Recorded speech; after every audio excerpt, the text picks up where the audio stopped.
مهمات المرأة في شمال وشرق سوريا. إن المرحلة التي بدأت بنشاط النساء والشعب من أجل الحرية في الشرق الأوسط في عام 2011 مع تطورات الأشهر القليلة الماضية تدخل منعطفا جديدا. فخلال 13 عاما من الحرب التي دارت على الأرض السورية عانت المرأة من أسوأ العقوبات، ارتكبت جرائم حرب كبيرة خلال هذه الفترة، من اغتصاب النساء إلى بيعهن في الأسواق، ومن ذبح الشعب إلى تدمير التراث والتاريخ والثقافة.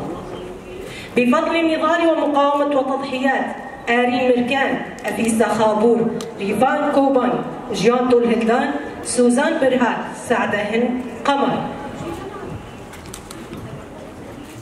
وديلان بولان، والنساء اللواتي ما زلن يحاربن في خناق ضد القتال، ومن ثم تمت من فضلهن هزيمة تنظيم داعش والقوى المحتلة. من خلال هذه التضحيات الجسيمة تم إنشاء نظام جديد يستند إلى مفهوم الأمة الديمقراطية على أراضي شمال وشرق سوريا.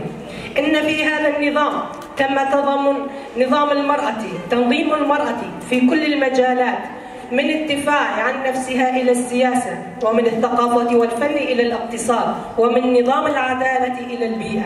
هذا الهيكل التنظيمي الذي أنشأته النساء بات مصدر إلهام وقوة لنساء الشرق الأوسط والعالم، مما جعل هذه التجربة تعرف بثورة المرأة. وقد عززت المرأة إنجازاتها من خلال العقد الاجتماعي للإدارة الذاتية الديمقراطية لإقليم شمال وشرق سوريا. واليوم بدأنا كنساء العمل على إعداد العقد الاجتماعي للمرأة كخطوة لضمان نظام المرأة وحقوقها وحريتها، ساعين إلى إضافة إنجاز جديد إلى هذه المكتسبات. لقد سقط نظام البعث الذي مارس القمع بحق الشعب والمرأة والمعتقدات والثقافات المختلفة لسنين طوال، وكان العمل الرئيسي لسقوط هذا النظام هو تجاهل وقمع لمطالبة الحرية والديمقراطية وبناءه لنظام مركزي ودكتاتوري مناهض للديمقراطيات. عاشت العديد من الشعوب والمعتقدات معا على مر التاريخ في هذه الأرض ذات الإرث الحضاري العريق، لكن ممارسات هذا النظام الاستبدادي والحرب المستمرة منذ 13 عاما أدت إلى معاناة الشعب وتدمير ثقافته وثقافة العيش المشترك، ولا يمكن إحياء هذه الثقافة إلا من خلال النظام يعترف بجميع الاختلافات ويستند إلى المساواة والديمقراطية. حينها فقط يمكن للسوريين أن يصبح وطنا حقيقي لجميع السوريين، رغم الهجمات والتهديدات التي تتعرض